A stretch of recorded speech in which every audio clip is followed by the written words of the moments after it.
O barulho vem de todas as direções e tem as mais variadas origens. Motor de carro, buzina, gente conversando.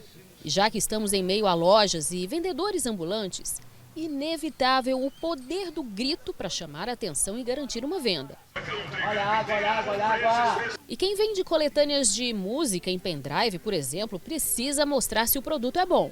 Que tipo de música que tem? Todos os tipos, com mais de 2.500 músicas. Será que o senhor tá com o radinho aí, com o celular? O que é? Que aparelho que é esse? É uma caixinha Ligada no celular. tal, pendrive, cartão de memória e tal, entendeu? Mas os campeões de barulho são os alto-falantes em carros de som ou mesmo motos. E antecipa o Black Friday. Isso aí atrai o cliente gosta disso, de muvuca, de gente, de barulho. Quem frequenta a região da 44 já vem preparado para enfrentar a zoeira.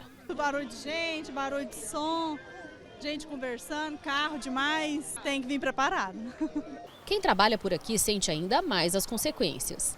Muito difícil, porque tipo assim, incomoda, não tem nem como falar com os clientes, né? Incomoda bastante. Sexta, sábado, domingo é tenso. Rômulo acabou de defender uma tese de mestrado onde analisou o índice de barulho na região da 44 e constatou que mesmo em dias mais calmos, os índices ultrapassam o limite de 65 decibéis permitido em Goiânia. O Rômulo passou quase 3 meses, vindo aqui praticamente todos os dias e medindo aí essa intensidade de barulho. O que te chamou mais atenção aqui? Desde a poluição sonora devido ao trânsito, pelo fluxo de veículos, que é a principal.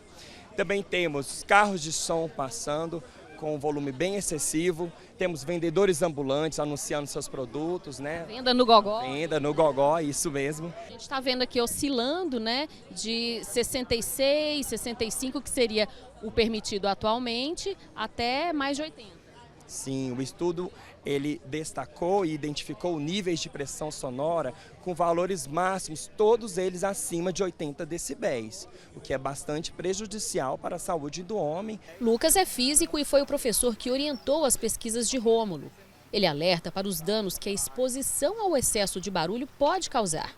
E segundo as últimas pesquisas divulgadas pela Organização Mundial de Saúde, até mesmo a obesidade pode estar relacionada com um ambiente barulhento. Eles fizeram um estudo perto de uma região onde tem um elevado excesso e fizeram o peso das pessoas durante um certo período e viram que o barulho estava associado a essa obesidade dessas pessoas.